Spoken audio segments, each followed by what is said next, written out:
ঈদুল আজহার দিনে 12টি সুন্নাত রয়েছে, যে 12টি সুন্নাত পালন করা অত্যন্ত জরুরি বিষয়। যে 12টি সুন্নাত সম্পর্কে বিশ্বনবী মুহাম্মদ রাসূলুল্লাহ সাল্লাল্লাহু আলাইহি ওয়াসাল্লাম তিনি তার উম্মতের উপর নির্দেশনা প্রদান করেছেন। এই 12টি সুন্নাত যদি ঈদের দিনে আমরা যদি আমল করতে পারি, তাহলে ঈদের দিনের যে সওয়াব আল্লাহ রাব্বুল আলামিন আমাদের উপর অবধারিত করেছেন, সেই সব থেকে আমরা কেউ মাহরুম হব না। তাই এই সুন্নাহগুলি আমরা যথাযথভাবে আদায় করার জন্য চেষ্টা করব। এই 12টি সুন্নাতের ভিতরে 1 নম্বরে রয়েছে অন্য দিনের তুলনায় সকাল সকাল ঘুম থেকে ওঠা। অর্থাৎ ঈদের দিনে সকাল সকাল ঘুম থেকে আমরা উঠব, এটা হলো 1 নম্বর সুন্নাত। 2 নম্বর সুন্নাত হলো ওযু করার পূর্বে আমাদের অবশ্যই মেসওয়াক করতে হবে, এটা আল্লাহ রসুলের চমৎকার একটি সুন্নাত।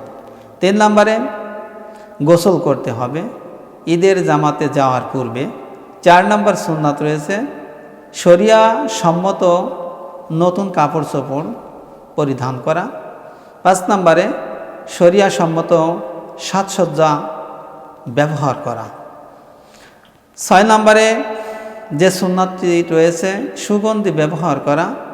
7 নম্বরে ঈদগাহে যাওয়ার আগে কিছু না খাওয়া, অর্থাৎ ঈদের নামাজ আদায় করার পূর্বে কিছু না খেয়ে ঈদের জামাতে অংশগ্রহণ করতে হবে এবং ঈদের সালাত আদায় করে পশু জবেহ করে তার মাংস দিয়েই খাওয়া সুন্নাত। 8 নম্বর যে সুন্নাতটি রয়েছে সকাল সকাল ঈদগাহে যেতে হবে।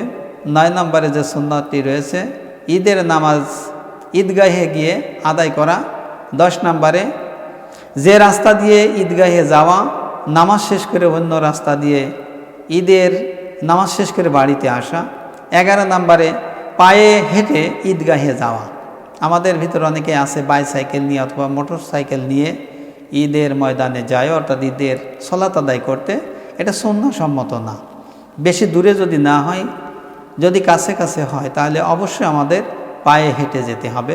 12 নম্বরে ঈদগাহে যাওয়ার সময় উচ্চস্বরে তাকবীর বলতে হবে। সে তাকবীরটা হলো এই যে আল্লাহু আকবার, আল্লাহু আকবার, লা ইলাহা ইল্লাল্লাহু, আল্লাহু আকবার, আল্লাহু আকবার, ওয়ালিল্লাহিল হামদ। অর্থাৎ এই 12টি সুন্নাহ আদায় করে ঈদের দিনে আমরা এই সুন্নাহসম্মত অর্থাৎ সুন্নাহ তরিকায় আমরা এই 12টি হক আদায় করার জন্য চেষ্টা করব। আল্লাহ রাব্বুল আলামিন আমাদের সকলকেই ঈদুল আজহার দিনের এই 12টি সুন্নাহ অনুযায়ী আমল করার তৌফিক দান করুক। আসসালামু আলাইকুম রহমতুল্লাহি ওয়া বারাকাতুহু।